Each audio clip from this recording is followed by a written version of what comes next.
Hey everyone, आज के इस लेक्चर में हम बात करेंगे चरक सूत्र स्थान के चैप्टर नंबर 17 के बारे में। तो देखिए, क्विक रिवीजन होने वाला है, लेकिन इसमें कोई भी ऐसा पॉइंट नहीं होगा जो आपका छूट जाएगा।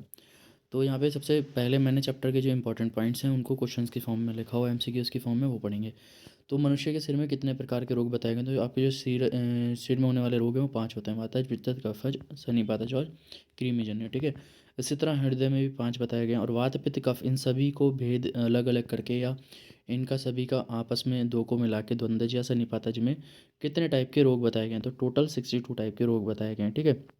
वातादि दोष और धातुओं के 6 कितने होते हैं? तो देखिए, वातादि दोष कितने हो गए? 3 दोष हो गए, 7 धातु, ठीक है, और आपके मल, तो इन सब को मिलाकर, ठीक है, तो कितने प्रकार के 6 होते हैं? हमारे 18 प्रकार के 6 बताए गए हैं। पिंडिकाएँ कितनी बताई गई हैं? 7 प्रकार की पिंडिकाएँ बताई गई हैं, जो आगे हम पढ़ेंगे। और वात दोषों की गतियाँ कितने प्रकार की होती है? वात आदि दोष जो हमारे दोष की 3 गति होती है: ऊर्ध्व, अधः और तिर्यक गति। ठीक है। इसके बाद संधियों में सफूटन किस धातु का 6 का लक्षण है? तो मेद धातु के 6 होने की वजह से क्या होता है? संधियों में सफूटन होती है। और शरीर में अवसाद किस धातु के 6 होने की वजह से होता है? शुक्र 6 होने की वजह से होता है। ठीक है। तो सबसे पहले हम यहाँ पे स्टार्ट करते हैं। अभी थोड़े से एमसीक्यूज और हैं। ओज 6 की कितने अवस्थाएं होती है? 3: विस्तरण, व्यापद और ओज 6। ओज के कितने गुण बताए गए हैं? 10 गुण बताए गए हैं। और सप्तपिंडिकाओं का वर्णन किस में मिल गया किया गया है? इसी चैप्टर नंबर 17 में सप्तपिंडिकाएँ पढ़ेंगे, उसका वर्णन इसी चैप्टर में किया गया है। विद्रधि के 2 भेद बताए गए हैं: बाह्य और अंतःविद्रधि। ये भी पढ़ेंगे कि विद्रधि क्या होती है। अंतःविद्रधि के फर्दर 3 टाइप के गए हैं: वातज, पित्तज और कफज। ठीक है, तो सब पढ़ने वाले हैं। तो स्टार्ट करते हैं। देखिए, सबसे पहले यहाँ से स्टार्ट है क्वेश्चन हमारा, जो शिर है। तो शिरो रोग का वहाँ पे वर्णन किया गया। तो क्वेश्चन मैंने यहाँ पे इसको क्वेश्चन की फॉर्म में लिखा है: शिरो रोग के भेद और संप्राप्त लिखते हुए साध्य साध्यता। तो यहाँ पे सबसे पहले एक छोटा श्लोक दिया है: प्राणानाम प्राणभूता यत् आश्रिता सर्वेन्द्रियच यद उत्तमांगनाम शिरस्तद अभिधीयते। जिस अवयव में प्राणियों का प्राण और संपूर्ण इंद्रिय रहती है, मतलब जिसमें प्राण रहता है और सभी इंद्रियां रहती हैं, ठीक है, या इंद्रियों के विषय रहते हैं, जो अंग सबसे ज़्यादा उत्तम होता है उसको हम क्या कहते हैं? सिर कहते हैं। तो शिर रोग के उदाहरण क्या क्या हो सकते हैं? जैसे अर्धवेदक, हेमिक्रेनिया, ठीक है, हेडेक, शीर में वेदना, प्रतिशाय हो सकता है, अर्दित हो सकता है, अनुग्रह यानी कि लोग जो हो सकता है। ठीक है। अब जो शिर रोग है उसके 4 भेद बताए गए, 5 भेद बताए गए, सॉरी। वातज, पित्तज, कफज, सन्निपातज और कृमिजन्य है। तो वातज की अगर हम बात करते हैं निदान और संप्राप्ति के बारे में, तो निदान क्या होगा? वातज आहार विहार का सेवन, सिर में चोट लगना, वमन विरेचन का अतियोग होना, ठीक है, या अधिक रसा चलना। मतलब जितने भी वातज आहार विहार हैं, तो वो क्या होंगे? सारे वातज हमारा शिरो रोग के निदान होंगे। ठीक है। अब इसमें संप्राप्ति में सिंपल सा क्या है कि भाई, जो अब आप निदान सेवन करोगे, तो निदान सेवन करने में से क्या हो जाएगा? शरीर बहुत ज़्यादा दुबला हो जाएगा, और शरीर दुबला होगा तो वायु प्रकोपित हो जाएगी, और वो वायु क्या होगा? जो हमारा सिर है उसमें जो स्थित धमनी है, और सिरा और धमनी है, आर्टरीज और वेन्स हैं, उनमें जाके क्या करता है? उनको कुपित कर देता है। ठीक है, रक्त को कुपित कर देता है। और रक्त को कुपित करने के बाद क्या करता है? वायु द्वारा सिर में शूल वगैरह चीज़ें उत्पन्न होना शुरू हो जाती हैं। ठीक है। इसके लक्षण क्या मिलेंगे? वातज शिरोशूल में शंख में सुई जैसे चुभ रहा है ऐसा लगेगा। ठीक है। भौं के बीच में क्या होगा? अत्यंत जलते हुए दिए के समान वेदना होगी। ठीक है। माथ में जकड़ाहट होगी, यानी कि जो आपका हेड है उसमें जकड़ाहट देखने को मिलेगी। इसके बाद है पित्तज शिरोरोग। पित्तज शिरोरोग के निदान क्या है? कटु, अम्ल, लवण ये रसों का सेवन करना, या पित्तज विहार का सेवन करना। ठीक है, अति मात्रा में। संप्राप्ति क्या है? वही सेम एज बात है, अभी मैंने जब जैसे बताया कि अगर आप निदान सेवन करोगे पित्त प्रकोपित हो जाएगा। तो अतिकृष्ण में क्या होगा? जो पित्त प्रकोपित है, प्रकोपित पित्त कहाँ जाएगा? शिरा धमनी में जाएगा, और जाने के बाद क्या करेगा? उनको कोपित करके जो हमारे शीर्षूल है, पित्तज शीर्षूल के लक्षण उत्पन्न करेगा। तो पित्तज शीर्षूल के लक्षण क्या होते हैं? रक्त को दूषित कर सिर में दाह मिलती है, वेदना मिलती है, और शीतल वस्तु का प्रलेप आदि से लाभ मिलता है। तो ये होगा पित्तज शिरोशूल के लक्षण। कफजन्य, कफ यानी कि श्लेष्मा, उसके थ्रू तो इसका जो निदान होगा वही अत्यधिक बैठे रहना, ठीक है, सुखपूर्वक शयन करना, अधिक गुरु स्निग्ध और अति मात्रा में भोजन करना। तो इस वजह से क्या हो जाएगा? कफ प्रकोपित हो जाएगा। अब जब कफ प्रकोपित हो जाएगा, मतलब निदान आपने सेवन किया, तो प्रकोपित कफ होने की वजह से क्या हो जाएगा? स्रोत अवरोध हो जाएगा। स्रोत अवरोध होगा तो शरीर में क्षय होने लगेगा। ठीक है, धातु क्षय होगा, यानी कि शरीर में कृष्णता आ जाएगी। और ये जो कफ है वो कहाँ जाएगा? सीरा धमनी में जाने के बाद वहाँ पे अवरोध उत्पन्न करके क्या करेगा? शरीर में शूल उत्पन्न कराता है। ठीक है। इसके लक्षण क्या बताए गए हैं? सिर में मंद वेदना, बहुत धीमा दर्द होगा। ठीक है, शून्यता, नंबरनेस फील होगी। ठीक है, सिर गीले कपड़े से ढका ढका लगेगा। ठीक है, तंद्रा होगी, आलस्य होगा, और भोजन में अरुचि होगी। ठीक है। इसके बाद है सन्निपात, मतलब तीनों दोषों का मिक्स इसमें यहाँ पे लक्षण मिलेंगे। ठीक है, त्रिदोष से शूल होगा, भ्रम होगा, कंप होगा, पित्त की वजह से दाह होगा। ठीक है, मध्य कफ की वजह से क्या हो जाएगा, भारीपन और तंद्रा देखने को मिलेगी। इसी तरह कृमि जन्य शिरशूल, कृमि मतलब कब होते हैं, जब अत्यधिक मात्रा में कोई तिल, गुड़, दूध, दही आदि का सेवन करता है, भोजन के जीर्ण ना हुआ है फिर भी भोजन कर लिया, तो उस वजह से क्या हो जाएगा, कृमि जन्य रोग उत्पन्न होते हैं। तो निदान का सेवन करोगे तो अधिक दोष युक्त पुरुष के रक्त में क्या हो जाएगा, कफ और मांस में क्लेदन उत्पन्न हो जाता है, ठीक है।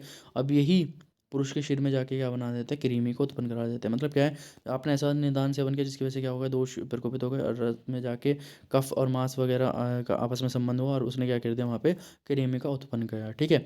इसके लक्षण क्या बताए गए हैं, विध, ऐसा लगेगा कोई सिर में मार छेद रहा हो, ठीक है, छेदे जाने की तरह पीड़ा होगा, रुझा होगा, कंडू, शोफ और दुर्गंधता देखने को मिलेगी।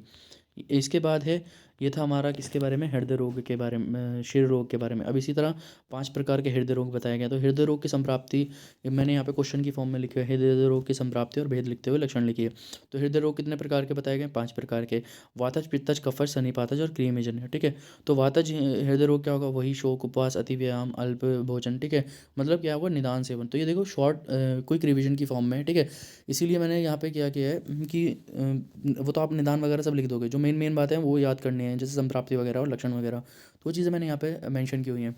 तो वातजन्य हृदय रोग क्या होगा, शोफ, उपवास, अति व्यायाम और भोजन, इसकी वजह से वात प्रकोपित हो जाएगा। वात का निदान होगा तो वायु प्रकोपित होकर क्या करेगा, हृदय प्रदेश में अत्यधिक वेदना उत्पन्न करेगा, मतलब हृदय में जाने के बाद अत्यधिक वेदना उत्पन्न करेगा। इसके लक्षण क्या मिलेंगे, व्याप्तो, धड़कन बढ़ना, ऐठन मिलना, ठीक है, गति में रुकावट होना, प्रमेह, शून्यता, ठीक है, भोजन पाचन पश्चात अधिक बढ़ जाते हैं। जैसे आपका भोजन पाचन होगा तो उस भोजन के पाच की वजह से क्या, कौन से दोष की वृद्धि होती है, वात से। तो जैसे जैसे वात की वृद्धि होगी तो लक्षण बहुत ज़्यादा अधिक बढ़ जाएंगे। इसके बाद है पित्त हृदय रोग, तो वही निदान होगा, ठीक है, पित्तज निदान, अम्ल, कटु वगैरह, ठीक है, इस तरह के आहार विहार सेवन करना। इसमें क्या होगा, जब निदान आपका जो पित्तज आहार विहार है या पित्तज निदान सेवन किया तो उसकी वजह से क्या होगा कि जो आपका पित्त है वो कहाँ चला जाएगा, पित्त प्रकोपित होकर हृदय में जाएगा और वहाँ पे अत्यधिक वेदना करेगा, तो वही पित्तज हृदय रोग कहलाएगा। इसमें क्या होगा, लक्षण क्या होंगे, हृदय में दाह होगी, मुख में तीखापन होगा, तीखा व कटु खाने से डकार आना, कलम होगा, तृष्णा होगी, मूर्छा और पसीना देखने को मिलेगा। इसी तरह कफज हृदय रोग में क्या होगा, कफ आहार विहार सेवन किया आपने तो कफ क्या करेगा, हृदय में जाके दाह उत्पन्न करेगा, ठीक है, तो वो होगा हमारा कफज हृदय। इसमें लक्षण क्या मिलेंगे, तंद्रा मिलेगी, भोजन में अरुचि मिलेगी, हृदय में शून्यता मिलेगी, ठीक है, भारीपन मिलेगा और हृदय पर पत्थर जैसा ऐसा कुछ फील होगा।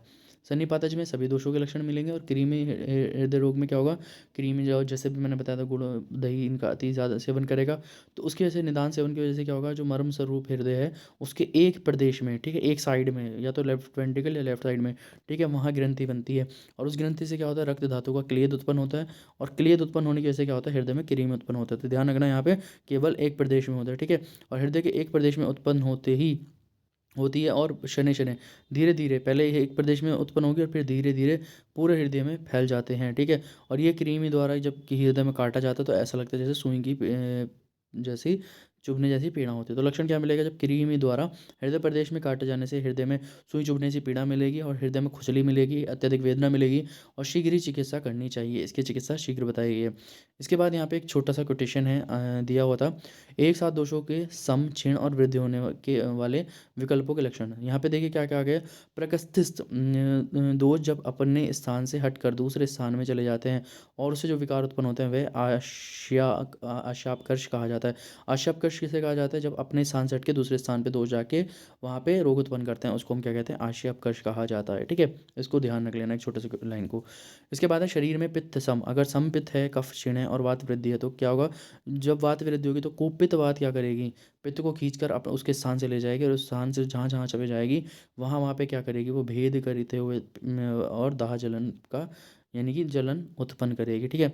उन उन शरीर के अंगों में क्या होगा, थकावट मिलेगी, दुर्बलता मिलेगी, ये सब लक्षण मिलेंगे। इसी तरह जब अगर कफ सम है, ठीक है, पित्त क्षीण है और वायु क्या है, अधिक है, तो क्या होगा, कफ को उसके स्थान से खींच कर ले जाएगी। यहाँ पे क्या था, पित्त समता तो पित्त को लेगी। अब यहाँ पे अगर कफ सम है तो कफ को उसके स्थान से खींच के ले जाएगी और दूसरे स्थान पे ले जाके क्या करती है, वेदना, शीतलता, जकड़ाहट और भारीपन, ये सारे लक्षण उत्पन्न कराती है। अब इसके बाद है 18 प्रकार के क्षय। तो 18 प्रकार के क्षय कौन कौन से बताए गए, 3 तो धातु का क्षय, 7 धातु 3 दोषों का क्षय, 7 धातु का क्षय, 7 मलों का क्षय और 1 ओज का क्षय। तो ये टोटल मिला के कितने हो जाते हैं हमारे, 18 प्रकार के क्षय बताए गए हैं, ठीक है। तो 18 प्रकार के क्षय में सबसे पहले रस क्षय के लक्षण क्या होंगे, हृदय में कोई कोई हिला रहा है, इस तरह से लक्षण मिलेगा।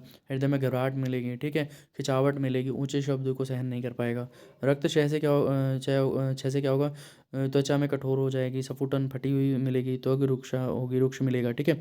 मांस क्षय के लक्षण क्या होंगे, चूतड़ गर्दन और उदर के मतलब जो थाई वाला रीजन है वहाँ पे क्या होगी, शुष्कता मिलेगी, दुबलापन मिलेगा, ठीक है। मेद क्षय के लक्षण क्या होंगे, संधियों में सफुटन होगी, जो मैंने एमसीक्यूज में भी डाला था, ठीक है। नेत्रों में गिलानी होगी, शरीर में थकावट, ये सारे मेद क्षय के लक्षण देखने को मिलेंगे। इसी तरह 80 के लक्षण क्या मिलेंगे, केश लोम नक ये सब गिरते रहते हैं, शरीर में थकावट रहती है, संधियों में क्या रहती है, शिथिलता मतलब ढीलापन देखने को मिलेगा। मज्जा में क्या होगा, अस्थि दुर्बल हो जाती है और हल्की हो जाती है, ठीक है। और मनुष्य को क्या रहता है, सदा वात रोग से पीड़ित रहता है, तो हमेशा वात रोग की वहाँ पे उत्पत्ति देखने को मिलेगी। शुक्र क्षय के लक्षण क्या होंगे, नपुंसकता, मुख का सूखना, शरीर में पीलापन होना, ठीक है, शरीर अवसाद होना, थकावट होना, सब शुक्र क्षय के लक्षण देखने को मिलते हैं। इसी तरह पुरी क्षय के लक्षणों की अगर बात की जाए तो शरीर में रुक्षता होगी, वायु द्वारा क्या हो जाएगा, उदर में ऐंठन होगी, ठीक है, टेढ़ा और ऊपर होना, वायु का उदर में तिरहे में ऊपर जाना, ठीक है। इसके बाद है मूत्रक्षय के लक्षण। मूत्रक्षय के अगर मूत्र का क्षय हो जाएगा तो पानी की कमी हो रही है, मतलब डिहाइड्रेशन हो रहा है, तो प्यास अधिक लगती है, मूत्र में विवरणता देखने को मिलती है, मुख सूख रहा होता है, ठीक है, और मूत्र का कष्ट से आना, ठीक है। इसके बाद है यहाँ पे इसमें नेक्स्ट टॉपिक दिया हुआ है ओज का, ओज, ठीक है। तो यहाँ पे मैंने क्वेश्चन ही पूरा बनाया है उसको, उसके ओज के नाम से, कि ओज का वर्णन कीजिए। तो ओज के लक्षण क्या होते हैं, रक्त मिश रक्तम तो यहाँ पे ओज के लक्षण क्या बताए गए हैं, कुछ रक्त और कुछ पीला जो शुद्ध हृदय में रहता है वह क्या है, ओज है, ठीक है। तो जो हृदय में रहता है, कुछ रक्त कलर का, रक्त वर्ण का है, कुछ पीला है, उसको हम क्या कहते हैं, ओज कहते हैं। और ओज के कितने गुण बताए गए, ओज के 10 गुण बताए गए। गुरु शीत मृद लक्षण, बहलम मधुर स्थिरम, प्रसन्नम पिच्छलम स्निग्धम स्निग्धम ओजो 10 गुण से अमृतम, ठीक है। तो ओज शरीर, ओज में शरीर की ओज की उत्पत्ति शरीर में किस प्रकार होती है, थोड़ा सा यहाँ पे भी बताया गया कि आचार्यों ने बताया कि सबसे पहले जब मनुष्य के शरीर में ओज की ही उत्पत्ति होती है, उसका जो वर्ण होता है वो कैसा होता है, घृत के समान होता है, ठीक है। रस मधु के समान होता है, और जो गंध होता है वो धान के लावा के जैसा होता है, ये ध्यान रखना। आचार्य ने क्या बताया, सर्वप्रथम सबसे पहले शरीर में ओज की उत्पत्ति होती है, उसका जो वर्ण है वो घृत के समान होता है, ठीक है। रस मधु होता है और गंध कैसी होती है, लावा के सदृश होती है।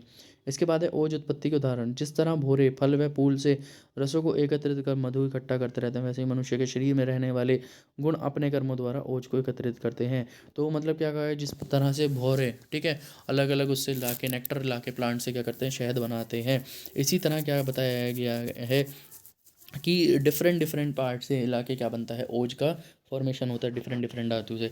अब जो ओज की अवस्थाएं हैं, ओज क्षय की 3 अवस्थाएं बताई गई हैं, विस्तरंस, व्यापक और क्षय अवस्था।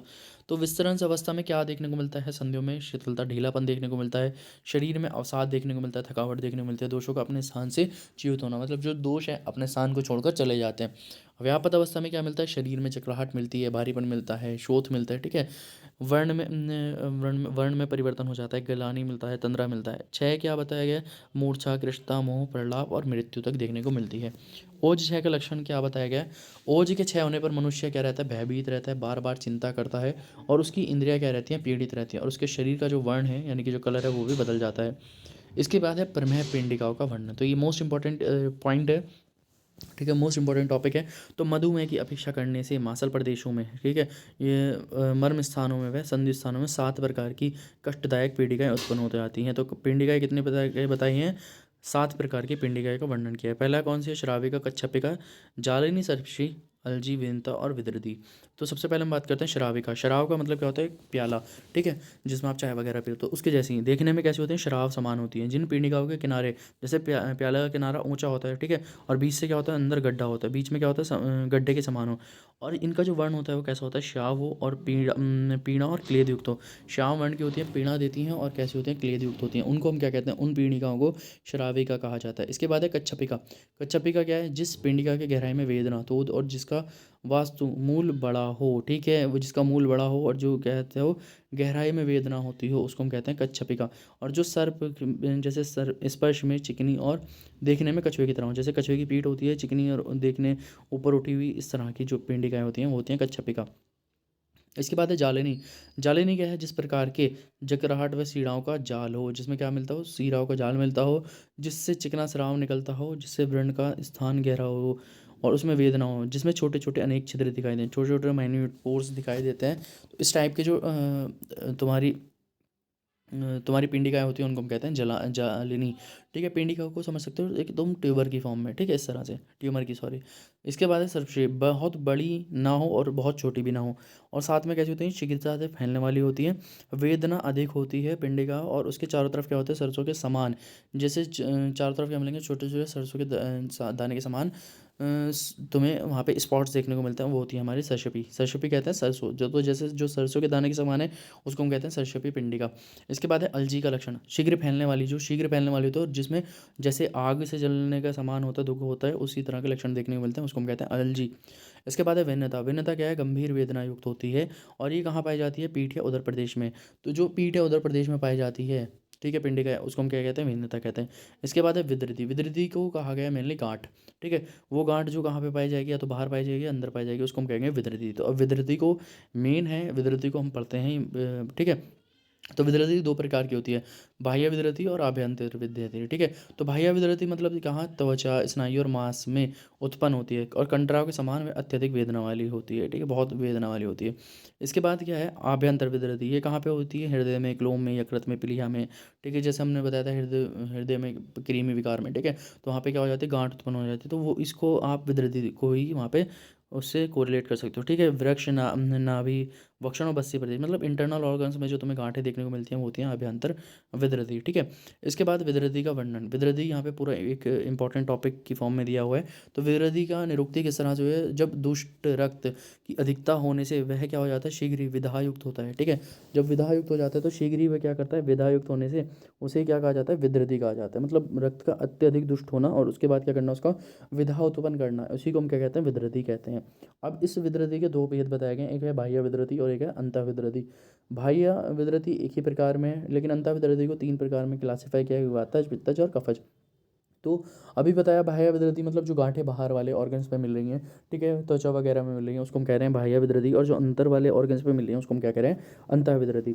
तो आभ्यंतर विद्युति का कारण और संप्राप्ति पहले पढ़ते हैं। जैसे कोई किसी क्या करेगा, बासी भोजन वगैरह का सेवन करेगा, विधायी अन्न, ठीक है, उष्ण और शुष्क भोजन का करेगा, तो वहाँ पे क्या हो जाएगा, वात आदि दोष प्रकोपित हो जाएंगे, और वात आदि दोष प्रकोपित होने के बाद क्या करेंगे, सांस संचय करेंगे, और वहाँ पे क्या करेंगे, गंभीर कठिन गांठ को उत्पन्न करते हैं। और ये गांठें कहाँ पाई जाएंगी, क्लोम में, यकृत में, प्लीहा में, कुक्षि में, हृदय में, वृक्क में, नाभि में, वक्षण में, बस्ती प्रदेश में, ठीक है। और ये करते हैं, तीव्र वेदना उत्पन्न करती हैं। इसके बाद आभ्यंतर विद्युति के तीन प्रकार बताए गए हैं, वातज, पित्तज और कफज। वातज विद्युति के क्या लक्षण मिलेंगे, वेदन, छेदन, भ्रम, आहना, शब्द स्पर्श आदि, ठीक है, ये लक्षण मिलेंगे। जैसे कोई छेद रहा हो, भ्रम मिलेगा, आहना मिलेगा, ठीक है, शब्द स्पर्श, ये सब मिलेगा। पतला होगा, रूखा होगा, अरुण और श्रावण के फेनयुक्त स्राव होगा, ठीक है। तो इसमें स्राव भी देखने को मिलता है। स्राव कैसा मिलेगा, पतला मिलेगा, रूखा मिलेगा, अरुण और श्याम क्या मिलेगा। पित्तज विद्युति क्या है, जब जिसमें क्या हो, तृष्णा, दाह, मोह, मद और ज्वर आदि के लक्षण उत्पन्न हो।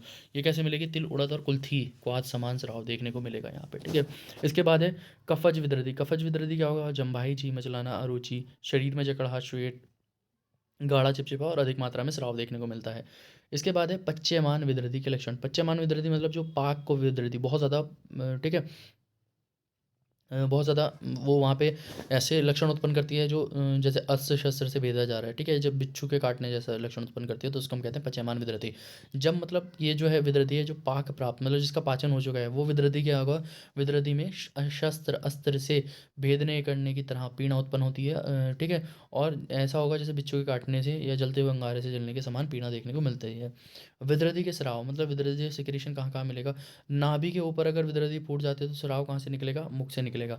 और नाभि के नीचे पर अगर वहाँ पे कहीं विद्युति है तो स्राव कहाँ से निकलेगा, गुदा मार्ग से स्राव निकलता है। इसी तरह परमे में जो पिंडिकाएँ हैं, ठीक है, तो जिन मनुष्य में की मेद धातु अत्यंत दुष्ट हो जाती है, उन्हें उन्हें बिना प्रमेय के हो जाती हैं, ठीक है। वो परमेतर पिंडिकाएँ क्या होती हैं, जिनमें क्या होता है, मेद धातु की अधिक वृद्धि हो गई, तो ज़रूरी नहीं है प्रमेय की वजह से ही होंगी। तो अगर मेद की वृद्धि हो चुकी है तो उसके वजह से भी क्या होगा, बिना प्रमेय के ये उत्पन्न हो जाती है। साध्यता की बात की जाए तो यदि पिंडिकाएँ कहाँ पे हैं, मर्म स्थान पे हैं, कंधे पे हैं, गुदा पे है, संधि में है और पैर में है, तो ये क्या होती हैं, इस तरह का रोगी जीवित नहीं रहता। पिंडिकाओं के उपद्रव क्या बताए गए हैं, प्यास, कास, मूर्छा, हिक्का और मद और ज्वर, ठीक है। इसके बाद है यहाँ पे दोषों की गति। तो दोषों की गति आपने पढ़ा है, दो टाइप की है, प्राकृत और विकृत, ठीक है। प्राकृत जो अपने स्थान पे है, विकृत मतलब क्षय या मतलब कम होना, या वृद्धि मतलब बढ़ना। इसी तरह तीन प्रकार की और कही गई है, उद्र, अधो और तिर्यक गति, ठीक है। इसी तरह तीन प्रकार की फर्दर मतलब अधिष्ठान के बेस पे, तो कोष्ठ, शाखा और मर्म स्थान, ठीक है।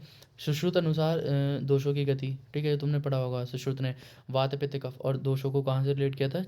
हमारे ऋतु से।